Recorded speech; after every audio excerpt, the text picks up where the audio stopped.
I understand that today is Donut Chapel, is that right?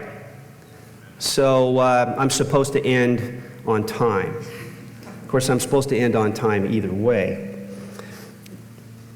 This morning I want to begin with a story. It's a short story about three men who were captured by the enemy. A theologian, a philosopher, and an engineer. On the day scheduled for their execution, the general in charge said to each of these men, "I'd like to give you one last wish." Well, the theologian spoke up first, and he said, "You know, I have been working on a theology paper for so long, and I worked so hard on this paper, I barely finished the paper before I was captured. And I was scheduled to present it at a theology conference. I didn't get to do that. My final wish is to read my paper." Well, the general said, "I can agree to that." And so at that point, the philosopher jumped in and he said, "Well, I wrote a paper too, and I'm sure it's even more brilliant than the theologian's paper. And I worked hard. I'd like to read my paper." The general said, "Why not? That's fine." He turned to the engineer and he said, "What about you? Do you have a final wish?" And the engineer said, "Yes. Shoot me first so I don't have to listen to their papers." I won't be reading a paper this morning. My colleague Mick Boersma introduced me as a Christian philosopher, and that's puzzling to some people. They think Christian philosopher, that's some kind of oxymoron, or some kind of moron anyway, right? So we have to be careful in our use of terms. And today I'm going to sort of set aside my role as a philosopher and take on the task of talking with you through a passage of Scripture. And I'd like for us to huddle around this passage on the screen, Luke chapter 8. It's only 4 verses long, but it's really packed with some excitement, some intensity. This has been one of my favorite passages for most of my life. I've been challenged by it. I've been inspired by it. I've been puzzled by it. And I'd like to share that with you this morning. Here's how it reads in the English Standard Version. You'll see this on the screen. One day, Jesus got into a boat with his disciples, and he said to them, "Let us go across to the other side of the lake." So they set out, and as they sailed, he fell asleep. And a windstorm came down on the lake, and they were filling with water and were in danger. And when they woke him, and then they went and woke him, saying, "Master, Master, we are perishing." And he awoke and rebuked the wind and the raging waves, and they ceased. And there was a great calm. He said to them, "Where is your faith?" And they were afraid and marveled, saying to one another, "Who then is this, that he commands even winds and water, and they obey him?" This is a short narrative, but a lot is here.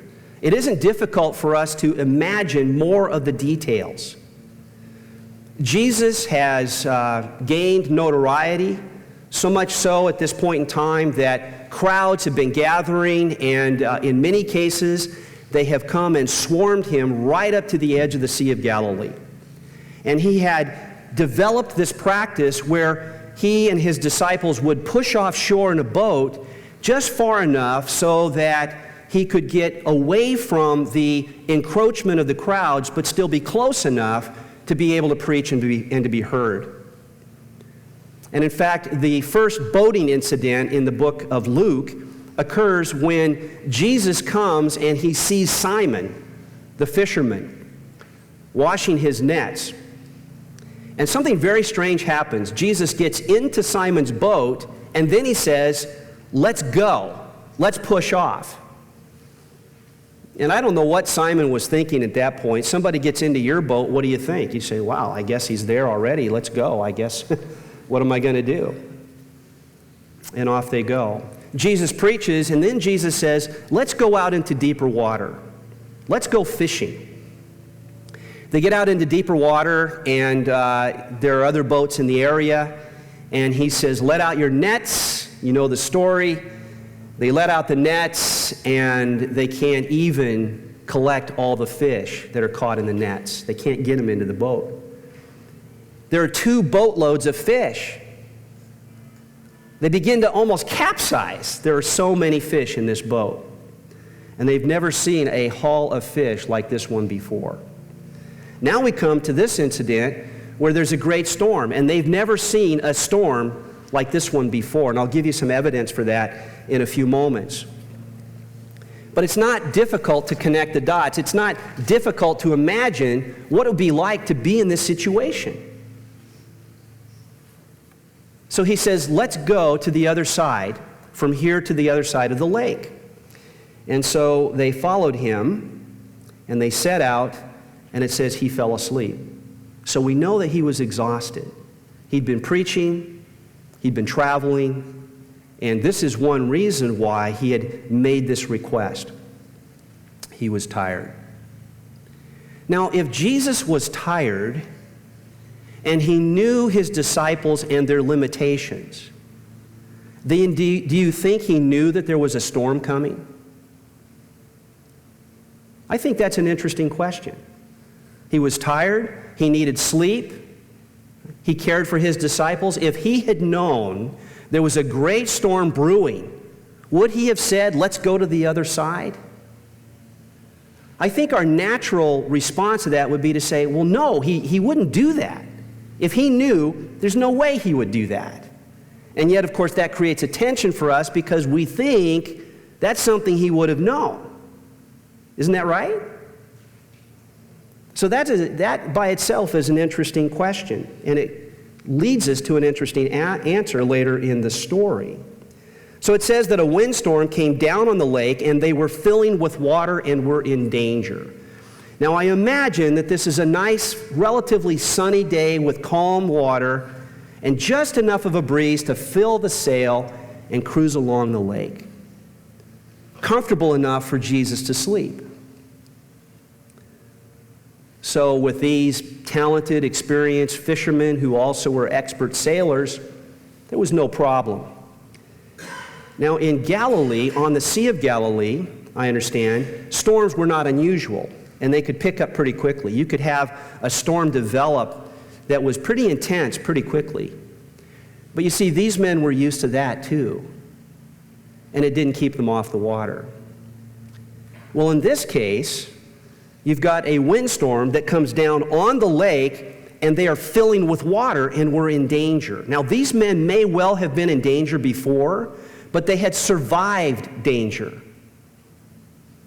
I don't know what it's like for you, if you can think of an experience where what you were doing was to some degree intrinsically dangerous, but you'd done all right and you'd never really had a problem, and then the day came when something went wrong and you thought maybe this is it, and then you survived.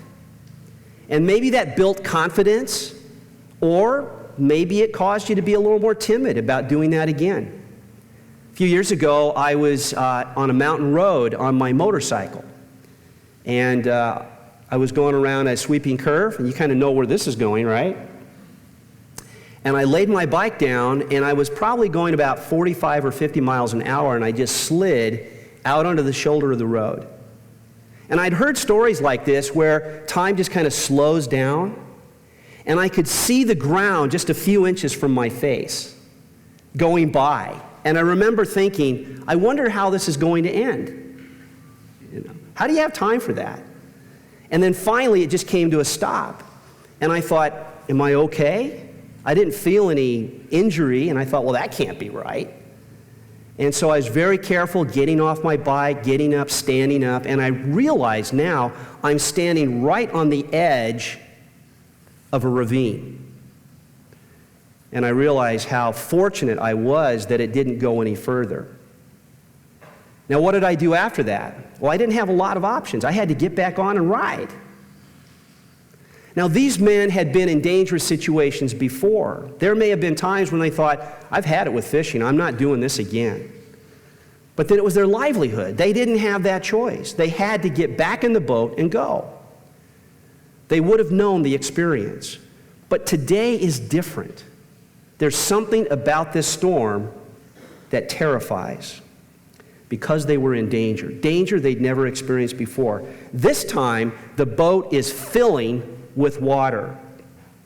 There's a kind of interesting choice of language here in the English Standard Version. It's one of the puzzling things about the verse that I won't try to explain here. But it says in verse 23, a windstorm came down on the lake, and they were filling with water and were in danger. What does that mean? They were filling with water and were in danger. Maybe it's just that they were overwhelmed, that they were practically underwater in the boat because of how much water there was. Well, it says that eventually they got this really bright idea to go and check on Jesus. Let's see how he's doing in this situation. I suspect that they were exchanging glances, looking at each other. Maybe at the beginning they were sort of shouting instructions and manning their different posts on the boat, taking charge of different lines, trying to bring the sail down into the boat. But these things weren't working, and the storm was getting worse. And so they might have become a little bit more concerned, and maybe the less experienced disciples in the boat noticed the concern on the faces of the ones who were the most experienced. That's not very encouraging. And then those who are very experienced, they're giving each other glances like code, and they know, you know what, I think we're in really trouble. We might not survive this storm. And so they go to wake Jesus, and they say, Master, Master, we are perishing. Why did they do that? Now, I think the natural inclination is for us to think maybe he can save us. I'm not sure that was on their mind. I'm not convinced that they went to him thinking, this is our way out. Jesus will rescue us from the storm. In fact, I'm pretty sure that's not what they were thinking. I think that they just thought he needed to know how bad things were.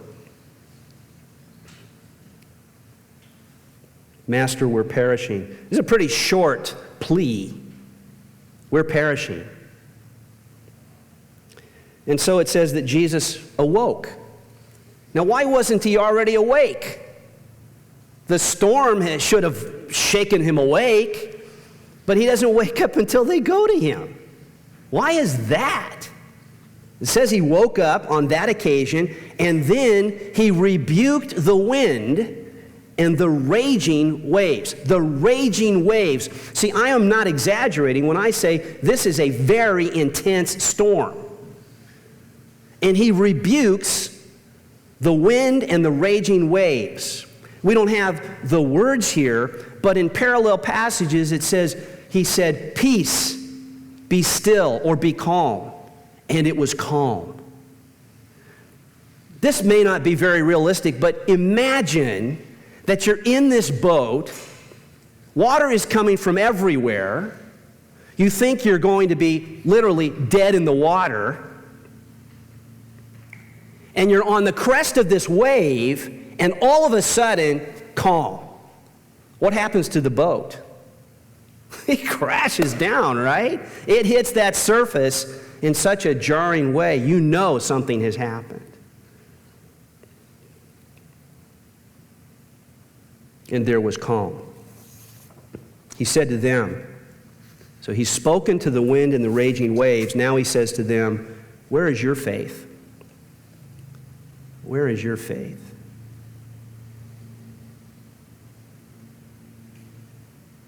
I think it's easy to misinterpret what is going on here. I think it's easy to think that Jesus is a little harsh on the disciples. How would you feel? How would you feel in the middle of the situation? What does faith have to do with it? And then he says, where is your faith? How could they be faulted for not having more faith? It says, and they were afraid. Now, my wife and I were talking about this passage, and it struck both of us as interesting when it describes the sequence of emotions that they feel. You know, they're in the boat, there's this terrifying storm, and nothing is said about how afraid they are.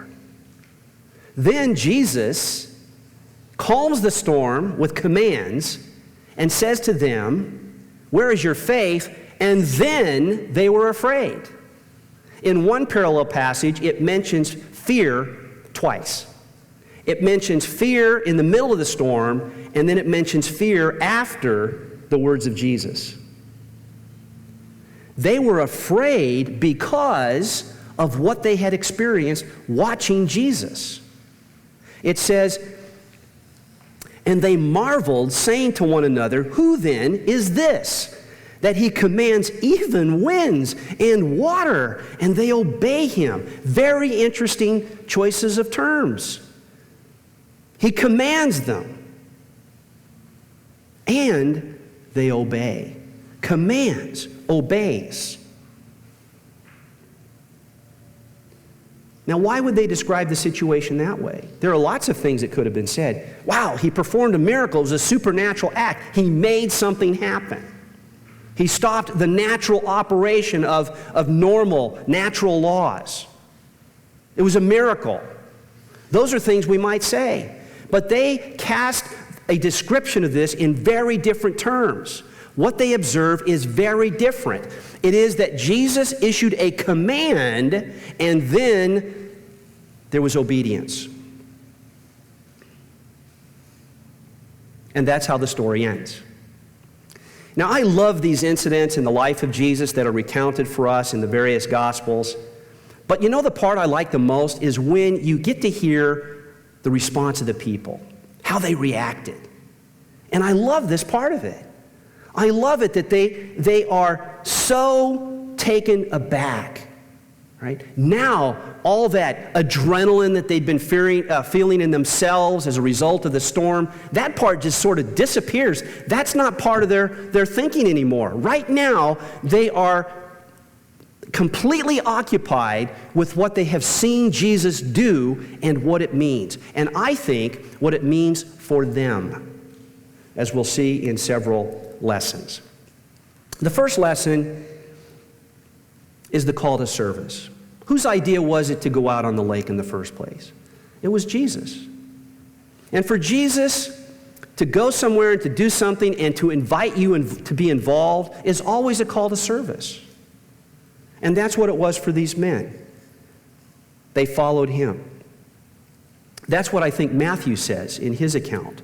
Is it says that Jesus said, "Let's go," and it says the disciples followed him. They did what disciples do. They followed him. I think that was another deliberate choice of terms. They were in the business as his disciples to follow him. He issued a command. He said, "Let's do this," and they said, "We're there." This was a call to service. And it was a call to service that would lead into circumstances that were unpredictable.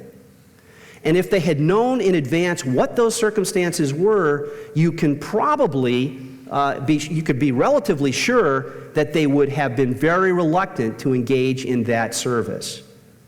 Jesus doesn't give us the option of knowing in advance what service is going to require of us, but he does issue the call, and that's what he did here. I asked the question earlier, did Jesus know that a storm was brewing? Just waiting for them and that it would strike at just the right moment? Again, we'll come back to that in a moment. But here, if he did this calling them into service, knowing the trouble they would get into. Second, the certainty of Jesus' presence. Yes, he was asleep, but he was nearby. And he awoke as soon as they approached him. He slept through the circumstances and awoke when they came to him. Master, Master. Now, these were very submissive ways of addressing him.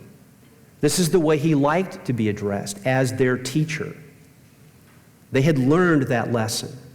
And so, out of deference and respect, they still had the presence of mind to address him in this appropriate way. But they already knew that he was there without being confident of what would happen, what the outcome would be. Now, we can be certain of the presence of Jesus in our lives, even when it seems like he's not there, or it seems like he's asleep at the wheel, or it seems like he's totally indifferent. Maybe he's busy with other things. Maybe he is in over his head. You see, Jesus was tired. He was weak. He depended, as we do, on sleep. And sometimes I think it's easy for us to just think, as much as we love Jesus, we can't always be sure that his power will come and sustain us in our moment of need. Now, I don't want to put too much emphasis on this, but I think that they learned a lesson about what it means for Jesus to be present even when it seems like he's not. Third lesson concerns the frailty of our faith. I'd like to use the word fickleness, the fickleness of our faith. I think that's actually better. These are men who had already exercised some degree of faith, but Jesus now questions them about where their faith is. Why does he do that? Why does he rebuke them for their lack of faith? It's as if he said, do you remember who brought you out here?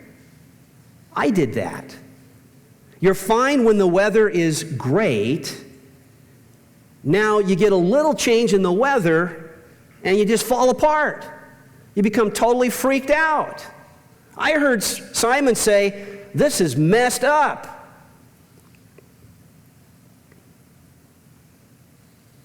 So when things are good, your faith is strong. But how strong is your faith even when things are good, when things are bad? Let me say it again.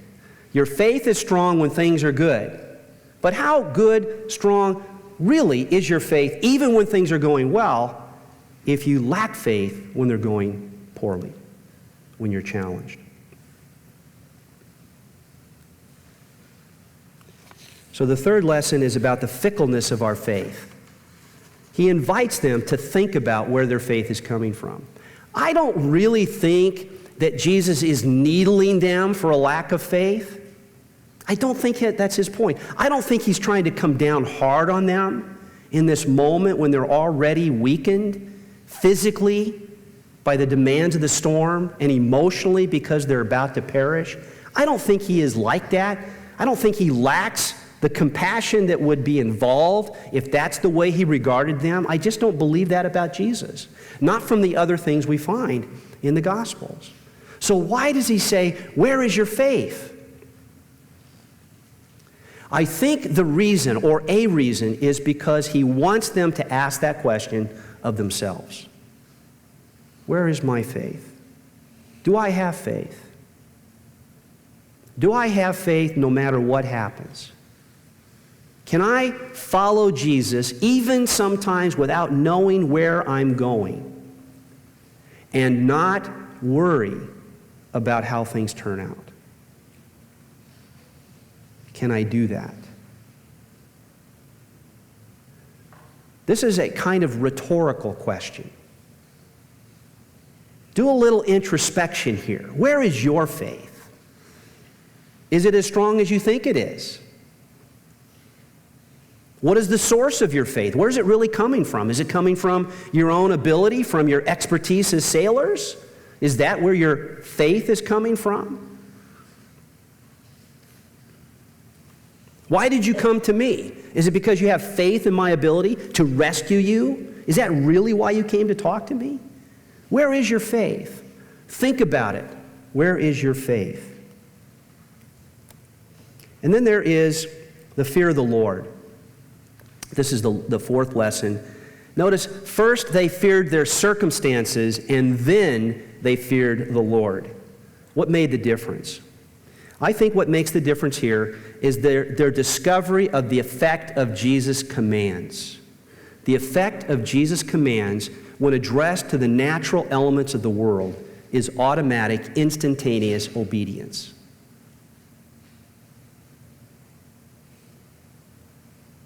And I believe that when they saw that, this constituted for them a claim on their own lives. In effect, they were thinking, if even the wind and the waves that are raging obey his commands so immediately, so instantaneously, where does that leave me? When Jesus issues a command, he calls me to follow him. He says, do this or to do that. Am I prepared to respond so immediately, so submissively to the will of God that I simply follow and obey his command? I think that is on their minds. I think that they are just so aghast that his power is so great that this is what happens. But we don't read the passage this way. We read the passage like this. We say, oh, Jesus says, peace be still, and because he has power over the elements, things change. It just stops. It's a miracle. But that's not how it's described. And that's not how they perceive it. The way it's described, the way it's perceived is there was obedience involved. There was obedience involved. The fear of the Lord should lead to obedience. You know, a lot of us talk about experiencing intimacy with God. We want more of it. Experience of God. We read about it. We go to seminars about it. We talk to each other about it. And sometimes, in our craving for deeper intimacy and experience with God, we feel more inadequate and less close to God because we compare ourselves with the experiences reported by other people. And we live here at Biola University in an environment where we hear answers to prayer, right? Great experiences with God, deep, devotional, meaningful encounters with the Holy Spirit.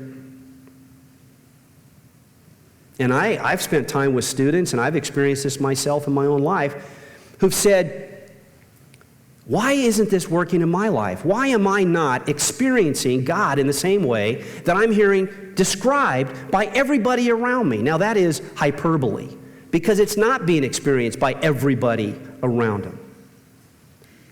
And I've asked a lot of students, sometimes in classes, you know, how many of you, and this is rhetorical, I don't ask people to raise their hands, but I'll say, how many of you feel like you are experiencing God the way those around you are? And then people talk to me, and you can see expressions, and you know that it's not everybody, and maybe it's not most people, which is kind of ironic, isn't it? When you think, like, maybe you're the only one and everybody else is feeling the same way. What's going on here? Well, as good as other things are at nurturing your relationship with God, there is one thing that is irreplaceable. It is absolute, it is fundamental, it is a necessary condition. None of that will help, none of that will work, none of those spiritual technologies have any value apart from this one fundamental thing. And that is a fear of God that issues in obedience. That's it. And it's obedience to his commands. That is to say, to his revealed will. And do you know what we have as a revelation of God's will? It's right here. It's right here. So we need to understand the text, master the Bible, let it master us, discover the commands of God, and be committed to obeying them with the help of the Holy Spirit. If you want to experience intimacy with God, that's how it works. Obedience to his commands. The hallmark of faith, then, is obedience. And disobedience is costly. It fosters fear. It fuels frustration and faithlessness. And the great lesson they learned is that submission to his authority and obedience to his commands is the hallmark of faith. The final lesson here is that difficulties are no match for God's sovereignty. Our difficulties are no match for God's sovereignty. Obedience is our responsibility. Outcomes are up to God. Obedience is our responsibility. outcomes are up to God. And obedience really means something when we learn to trust God with the outcomes.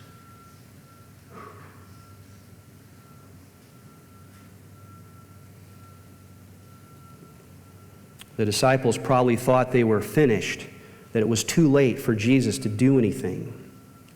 What did they really expect when they shook him from his slumber? I don't think they expected a miracle. And what if it hadn't happened? What if they had perished? What if they had drowned? Would that have stifled the will of God for their lives? No. God is sovereign. Circumstances, difficulties are no match for his sovereignty. Let me end with a few lessons about miracles here. I've written about this topic, but most of it for apologetics and from a philosophical point of view. More recently, in these two books that Mick Boersma mentioned on the New Apostolic Reformation, there is a tendency to crave the miraculous. But I want to say to you, don't believe it when certain Christian leaders tell you that you have to expect a miracle in order to experience a miracle. I don't think these men were expecting a miracle, but they experienced a miracle, didn't they? And by the way, it was despite a lack of faith. In the Gospels, many miracles happened when they were least expected, and they were never guaranteed by what people expected. So they happen when you don't expect them, and expecting them doesn't entail that they will happen. Even in this story, Jesus' supernatural act, this so-called nature miracle, isn't the central element here. We call it a nature miracle. This passage gets classified on a list of miracles. But one problem with that is now we think of it strictly in terms of its supernatural aspect. But that's not the spiritual lesson. The thing to notice is what really got their attention. It was not the miracle as such, it was the obedience of the wind and the waves. And then finally, they should not have needed a miracle as grounds for their confidence in Jesus.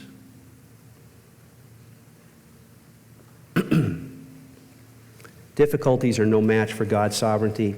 I believe that when they pushed off the shore, Jesus said, let's go to the other side. I'm exhausted. I'm going to get some sleep.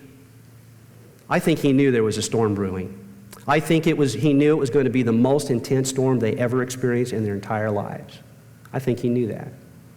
And I don't think it bothered him one bit. In fact, I believe it was probably crafted, customized, just for the circumstances they needed in that moment. They needed to learn a lesson in obedience, the obedience of faith, as they watched the obedience of others, in this case, the natural world, in response to a simple command from God. Peace, be still. From Jesus. Peace, be still. Did Jesus know? Does Jesus know what you're faced with? Does he know your circumstances? Does he know where you're headed? Does he know in advance that the circumstances you're in now were coming your way? And is he present in those circumstances? Does he have a sovereign purpose to work out in your life? Yes, yes, yes to all of these questions. And this is why I find this passage not only challenging and convicting, but deeply encouraging. And I think that is part of the intention that Jesus has for us. We hope you enjoyed this message. Biola University offers a variety of biblically centered degree programs, ranging from business to ministry to the arts and sciences. Learn more at biola.edu.